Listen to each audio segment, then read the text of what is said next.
inspiré du livre Si j'étais ministre de la Culture de Carole Fréchette et Thierry Dedieu, aux éditions Oncle.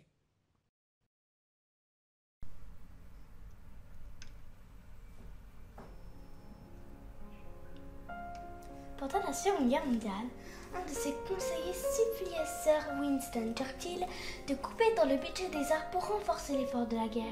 Churchill lui répondit « Mais alors pourquoi nous battons-nous »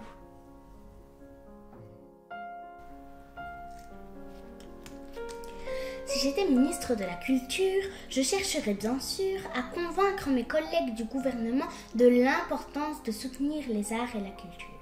Et bien sûr, ceci m'écouterait d'une oreille bienveillante. Mais, au moment de voter les crédits, ils affirmeraient qu'il faut privilégier les vraies urgences. Santé, équipement, économie, armée. Alors, au lieu de m'obstiner à leur servir les arguments 1000 fois répétés, je décréterais sur le champ la tenue d'une journée sans culture, journée où toute activité artistique, toute manifestation de vie culturelle serait absolument interdite. Journée sans musique, ni classique, ni jazz. Pas de cirque non plus, pas de spectacle de rue, pas de danse. Pas de séries télé, pas d'émissions pour enfants. Adieu guignol. Tous les iPods verrouillés, tous les clips de YouTube brouillés. Pas de cinéma ni en salle, ni sur les écrans personnels. Journée sans art visuel. Tableaux retournés dans les musées contre les murs. Galeries fermées. Interdiction d'ouvrir un roman, un recueil de nouvelles, un livre de poésie, un essai, une bande dessinée. Interdiction de jouir des beautés architecturales. Au besoin, des dispositifs seraient distribués pour s'assurer que l'œil ne puisse attraper la courbe agréable d'une corniche, la ligne élégante d'une façade. Mais aussi obligation de cacher toutes les œuvres d'art public, draps tendus sur les statues des parcs et des jardins, sur les sculptures de longs ronds-points. Les vêtements, chaussures et chapeaux ne devraient plus être influencés par les créateurs. Seul un modèle unique serait homologué.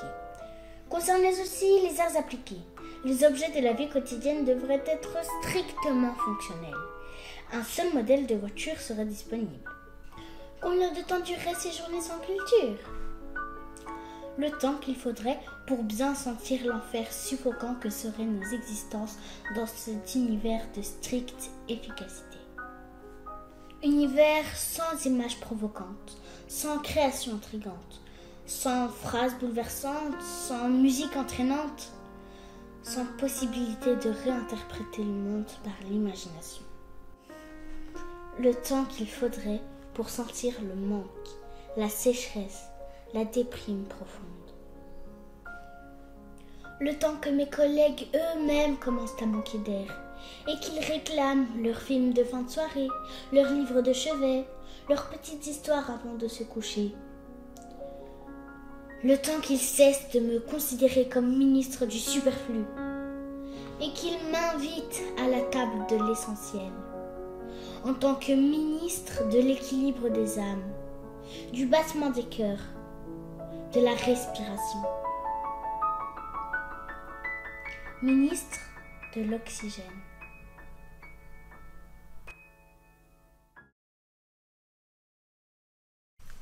C'est ici que s'achève cette vidéo. On espère qu'elle vous aura plu. Cette vidéo a été réalisée à la demande du Centre culturel de Verviers en collaboration avec les enfants du terrain d'aventure d'Audimont. Si vous voulez en savoir plus sur nous ou nos partenaires, ça se passe par là.